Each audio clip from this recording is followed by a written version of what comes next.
since the Kansas City Chiefs lost the Super Bowl a couple years ago. No, like last year. But I digress. But I digress on that. I want to speak on the whole Washington football scandal, the leaked emails, and all that stuff that has been happening. So basically, if you guys have not heard, Roger Goodell has kind of put the whole kibosh of releasing anything within the Washington football team organization. But attorneys for former Washington football employees basically said, you know what, this stuff needs to be out in the open. We need to release these findings. So the question that I'm going to propose to you in the football world, Alpha Rob, what's up, man? Big shout out to you. I want to ask you guys this question. How is it okay to leak, release, or whatever happened with the John Gruden emails? It was over like 20,000 emails dating back 10, 15 years, right? But yet they don't want to release anything else that is happening, and you know they found everything that they needed to find within like 24 hours. What in God's green gracious earth is going on over there in Washington? Roger Goodell in the NFL wants to sweep under the rug. We already know that Daniel Snyder does cocaine off of hookers' butts. He makes his cheerleaders pose naked for him, and he has parties with meth and marijuana and everything else, like on cruise ships. What could be so bad right now that they do not want to release? So the attorneys for former employees, for the obviously the cheerleaders, and there are some like other secretaries, and to that effect, they basically say, hey, release what is out there. So we have, basically it seems like they want a leg to stand on, when they go out for these millions of dollars. So basically in a 2-page letter to Roger Goodell, Lisa Banks, and Deborah Kratz, stated that their clients, they represent over 40 women who made allegations of sexual harassment while working for the Washington football team, wanted only protection.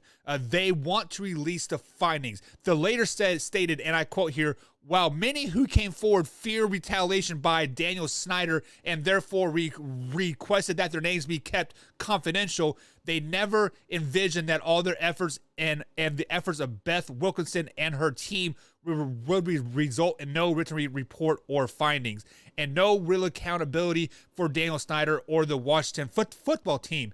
Had they known this, they would have not participated in all the findings. So basically what it sounds like to me is these 40 plus women want a little bit of limelight. That's kind of what it comes down to. And they want, more, what's the word I'm looking for, like, without being so, I guess, sexist, right?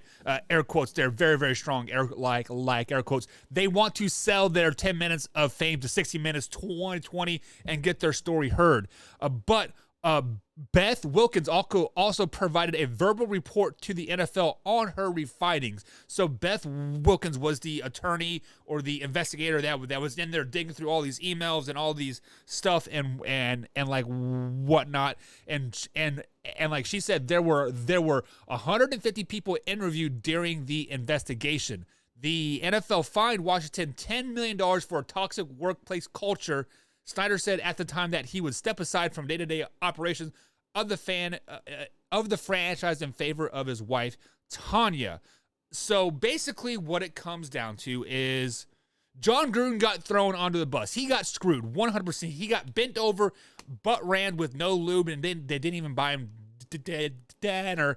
And the NFL and Roger Goodell didn't quite see the backlash that they wanted from John Gruden firing and like all that stuff. So they're kind of just like, you know what, let's just sweep the rest of the stuff under the rug. What is the real big deal? Let's just kind of hush, nothing ever happened. That's kind of what I'm taking from all of this 100%. And quite frankly, John Gruden did get railroaded, and like that's what Alpha Rob says.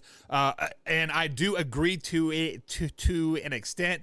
He shouldn't have said what he said, but also at the same time, probably other people should have been railroaded too. So it makes me really question what is in that report, or if there's anything. You know, because usually Roger Goodell is kind of a stand-up guy, maybe per se, but at the same time, maybe it's so bad that the Washington football team probably shouldn't even be in the NFL anymore. But we digress.